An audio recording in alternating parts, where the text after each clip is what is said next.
who represented the national president, Reverend Samuel Gasu, made it clear that the private schools will fight for its fair share of the national cake.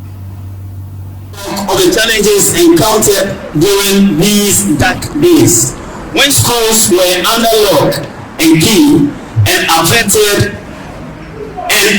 recurrence of the hardship that school owners and employees endure. This partly informed the selection of the theme for this year's NAPS Week celebration, namely Challenges of Quality Education, the role of private schools in the 21st century. Ladies and gentlemen, COVID-19 dealt a mortal blow to private schools, many of which are still in the intensive care units being kept alive with oxygen ventilators. When schools eventually resumed after the COVID-19 closure, many wrongly thought that our woes were over. Unfortunately, some schools never recovered from the COVID-19 virus attack. For others, recovery from the COVID lockdown has been painfully slow owing to financial crisis. Financial emancipated schools have been drained of resources due to parents' inability to settle fees. Many parents blamed their failure to pay on the economic depression that Ghana is experiencing currently. Ladies and gentlemen, the harsh economic situation has reduced enrollment into our schools since parents claim they cannot afford our fees.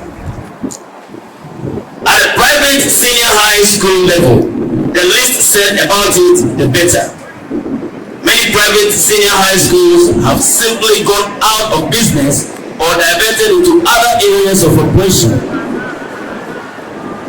As numbers dwindled, cost of running schools have shot up. Persistent fuel price hikes have grounded school buses which simply run out of steam to continue the journey of assisting children to and from school. Increasing prices of foodstuffs has left many private school children hungrily staring into the faces of school proprietors, wondering where their hitherto delicious meals have gone to. The free fall in the value of the Ghana cedi against international currencies, especially the US dollar, has escalated the cost of living to the extent that private school workers are also crying for COLA, that is cost of living allowance.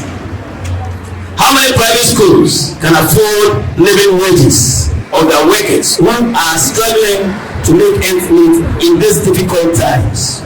How else will you explain pronouncements of the Director General of Education, DS, to the effort that 80% of priority placement into Category A senior high schools be reserved for public school children, while private school students wishing to enter Category A schools be made to sit an entrance examination aside the basic education certificate exams, that is the BEC, that they have already written.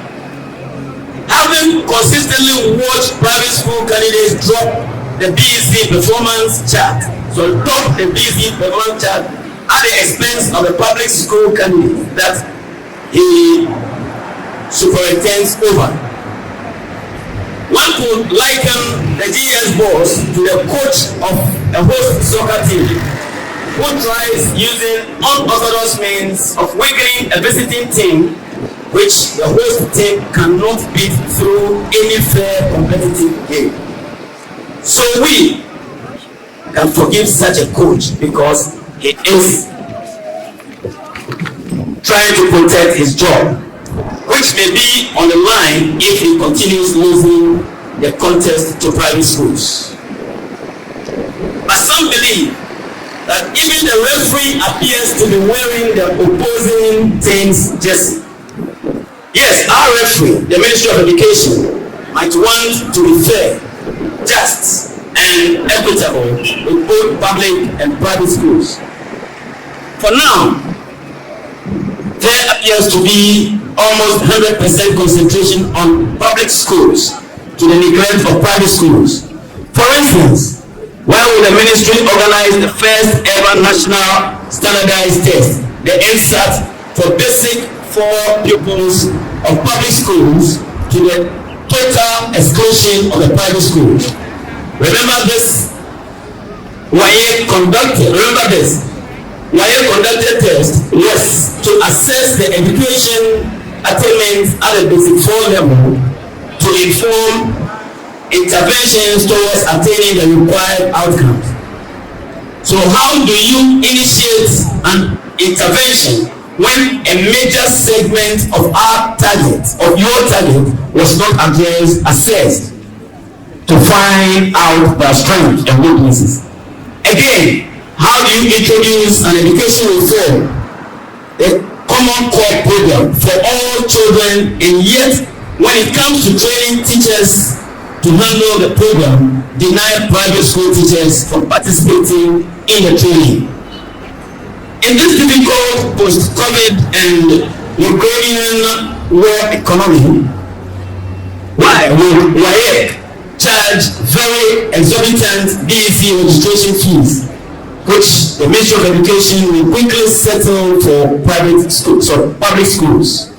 Only public schools, but close its ears to appeals for at least subsidizing the fees of private schools. NAFS will fight to have its fair share of the national cake, which is baked with our taxes. In this regard, I wish to assure private school parents that NAFS will fight tooth and nail to ensure that our wards who write the BEC get fair assessment from WAEC.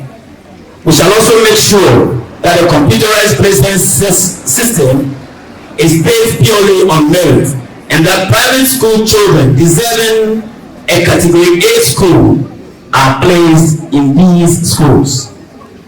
In this regard, we are considering legal actions towards abolishing the 30% priority placement policy, which benefits public schools. It is our belief that every child in our motherland deserves to be treated fairly in attaining his or her educational dreams.